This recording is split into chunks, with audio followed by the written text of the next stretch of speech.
Madame, Monsieur, bonsoir et bienvenue dans cette émission spéciale sur IA1 consacrée à ce scrutin ampleur tout à fait historique de ce second tour des élections législatives anticipées et qui nous aura réservé des surprises jusqu'au bout. Pour la première fois de son histoire, le Rassemblement national de Jordan Bardella arrivera-t-il au pouvoir? L'Union de la gauche, le nouveau Front populaire vont-ils réussir à créer la surprise? Que va faire à présent le chef de l'État Emmanuel Macron? Eh bien, nous vous donnerons toutes ces réponses dans les toutes prochaines secondes grâce à nos différents chiffres et résultats de notre partenaire IFOP Fiducial.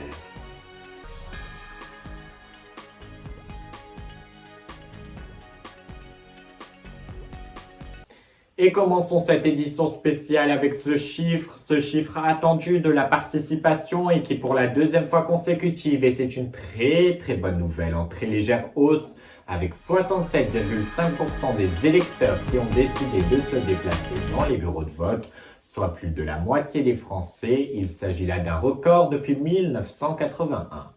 Ces législatives qui, on vient de le voir, ont plus que jamais mobilisé.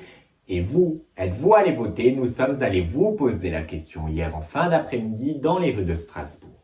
Oui, je vais voter. Oui, je vais voter demain dans la matinée.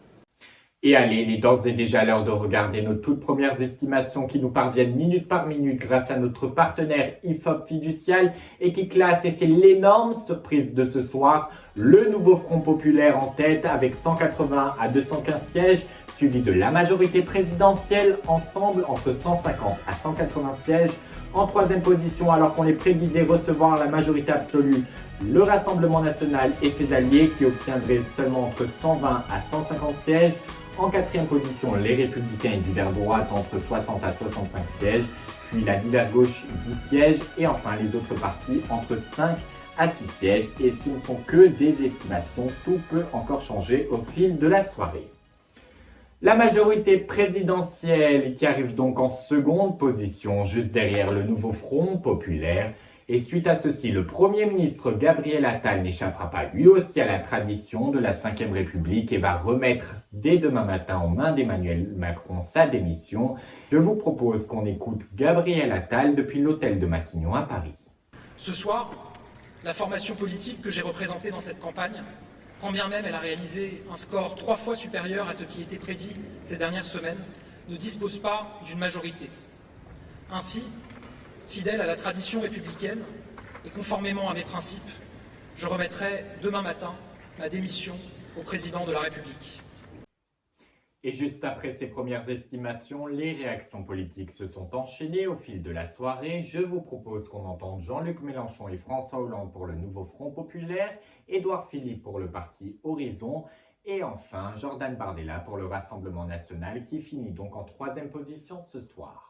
Des milliers de femmes et d'hommes qui se sont dévoués sans compter pour parvenir au résultat qui est acquis ce soir. Je salue celles et ceux qui ont accepté d'être candidats, celles et ceux qui ont accepté de retirer leur candidature, celles et ceux qui se sont mobilisés porte à porte, tête à tête, pour convaincre partout et pour finir arracher un résultat que l'on nous disait impossible. Un magnifique élan de mobilisation civique s'est affirmé. Et vous savez tous à quel point c'est remarquable, car nous sommes déjà dans l'été et le temps des congés. Notre peuple a clairement écarté la solution du pire pour lui. Ce soir, le Rassemblement national est loin d'avoir la majorité absolue que les commentateurs lui prédisaient. Nous l'avons déjà dit la semaine passée et nous le confirmons au président de la République. Nous refusons d'entrer dans des négociations avec son parti pour faire des combinaisons. Surtout après avoir combattu sans relâche depuis 7 ans sa politique de maltraitance sociale et d'inaction écologique dont les votes du peuple français viennent de nous confirmer dans les bonnes raisons que nous avions de le faire. Le président doit s'incliner et admettre cette défaite sans tenter de la contourner de quelque façon que ce soit. Le Premier ministre doit s'en aller. En effet, Il n'a jamais reçu la confiance de l'Assemblée nationale. Il vient de diriger la campagne perdue par son camp et il a reçu un vote de défiance populaire massif. Je considérais que mon devoir, malgré les fonctions que j'avais occupées, qui auraient pu me retenir, était de tout faire pour empêcher l'extrême droite d'accéder au pouvoir. Mais aussi de permettre, par l'union qui s'était réalisée à gauche, d'ouvrir un chemin d'espoir. Car il n'y a pas de démocratie simplement dans l'empêchement. La démocratie, c'est de pouvoir offrir un choix, d'ouvrir une perspective à ceux qui doutent encore de la question même de leur vote.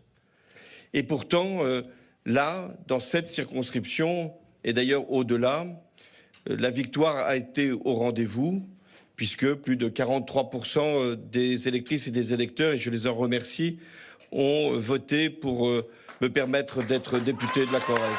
La vérité est qu'aucun des blocs politiques de l'Assemblée ne dispose d'une majorité suffisante à lui seul pour gouverner. La décision de dissoudre l'Assemblée nationale, qui devait être un moment de clarification, a au contraire conduit à une grande indétermination. Je le regrette, mais je n'en suis pas surpris. Cette indétermination fait courir au pays un péril que personne ne doit sous-estimer. L'absence de majorité et l'absence de gouvernement exposeraient la France et les Français à des dangers redoutables. La crédibilité de notre pays pourrait en être atteinte et son crédit s'en trouver ruiné. Les forces politiques centrales ont donc une responsabilité qu'elles ne peuvent écarter. Elles doivent, sans compromission, favoriser la création d'un accord qui stabilisera la situation politique. Il va sans dire qu'à mes yeux, cet accord ne peut être construit ni avec le Rassemblement national, ni avec la France insoumise, à qui nous opposent des divergences de principe.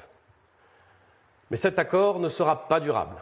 Il permettra au mieux de gérer le pays, mais pas de construire une alternative ambitieuse, éprise de liberté, attachée à la construction européenne, déterminée à construire une France plus prospère, plus puissante, plus sûre, plus juste et plus fraternelle. Au-delà de cet exercice nécessaire, afin de garantir la stabilité politique du pays à court terme, nous devons donc voir plus loin. Nous allons devoir écouter le pays, regarder le monde et la réalité en face, travailler d'arrache-pied afin de proposer aux Françaises et aux Français un projet cohérent et solide. Les arrangements électoraux dangereux passés par Emmanuel Macron et Gabriel Attal avec les formations d'extrême gauche privent ce soir les Français d'une politique de redressement qu'ils ont pourtant plébiscité largement en nous plaçant en tête des élections européennes, puis dimanche dernier, lors du premier tour avec près de 34% des suffrages exprimés. Ce soir, ces accords électoraux jettent la France dans les bras de l'extrême gauche de Jean-Luc Mélenchon. La dynamique qui porte le Rassemblement national, qui l'a mis très largement en tête au premier tour, qui lui permet de doubler son nombre de députés et qui le porte à plus de 45% dans d'innombrables circonscriptions de France, sont les éléments constitutifs de la victoire de demain. Compte tenu de la politique qui sera appliquée dans les prochains mois et qui ne répondra à aucune des préoccupations des Français, le Rassemblement national incarne plus que jamais la seule alternance face au parti unique qui s'étend ce soir de Philippe Poutou à Édouard Philippe. Je tiens à remercier les électeurs du Rassemblement national et de ses alliés pour le sursaut patriote sans précédent qu'ils ont exprimé. Je veux saluer leur mobilisation, leur constance, mais également leur sérénité face aux caricatures, aux campagnes de désinformation et souvent au mépris de nos adversaires. En dépit d'une campagne de second tour marquée par des alliances politiciennes contre nature, destinées à empêcher par tous les moyens les Français de se choisir librement une politique différente, le Rassemblement national réalise aujourd'hui la percée la plus importante de toute son histoire. Et voilà pour les différentes réactions politiques. Faisons maintenant un point complet sur l'actualité nationale et internationale grâce à ce flash d'informations.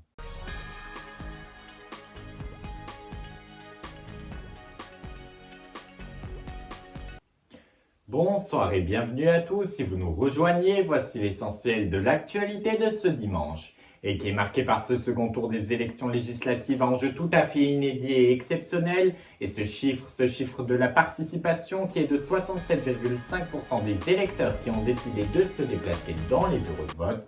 Il s'agit là d'un record depuis 1981. Et vous, avez-vous pris la peine de vous déplacer dans les bureaux de vote ce dimanche? Nous sommes allés vous poser la question dans les rues de Strasbourg. Oui, je vais voter. Oui, je vais voter demain dans la matinée.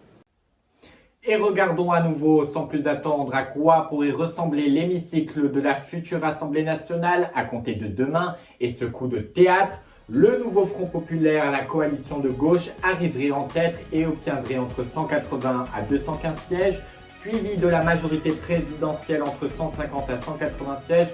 Le Rassemblement national, qu'on prédisait premier, obtiendrait lui entre 120 à 150 sièges, suivi des Républicains et de la divers droite entre 60 à 65 sièges, ensuite la divers gauche, 10 sièges, et enfin les autres partis entre 5 et 6 sièges. Et ceci, je le rappelle, ce ne sont que des estimations, tout peut encore changer au fil de la soirée.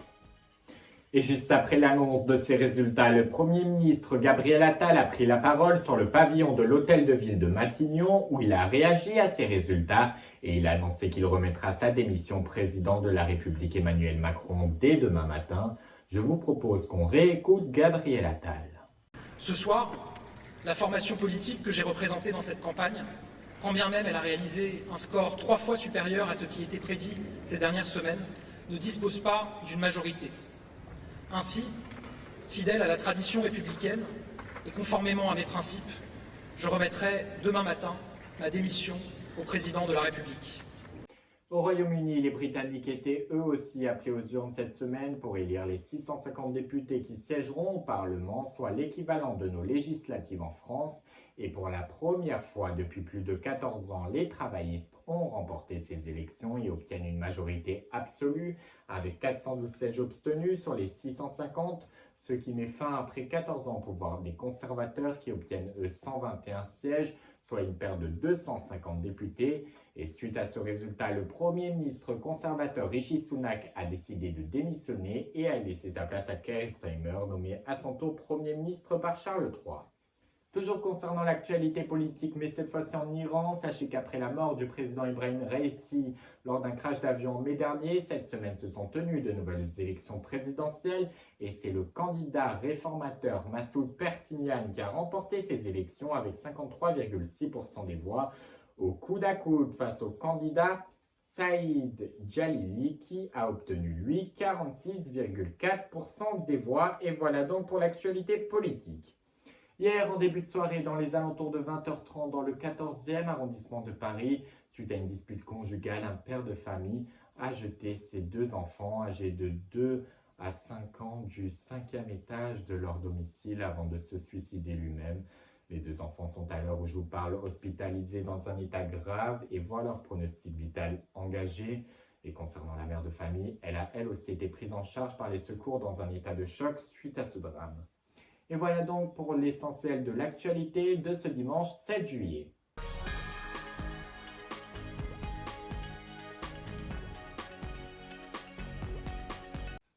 Et c'est ainsi que s'achève notre grande soirée électorale à scrutin tout à fait historique de ce second tour des élections législatives. Je vous remercie infiniment de nous avoir suivis et quant à nous, on se retrouve dimanche prochain dès 7h du matin pour notre journée spéciale consacrée au défilé du 14 juillet en direct de Paris, de son avenue Foch. Mais en attendant, je vous souhaite une excellente soirée, prenez bien soin de vous et de vos proches. Et j'ai qu'un mot à dire, vive la France et vive la démocratie sur Rien.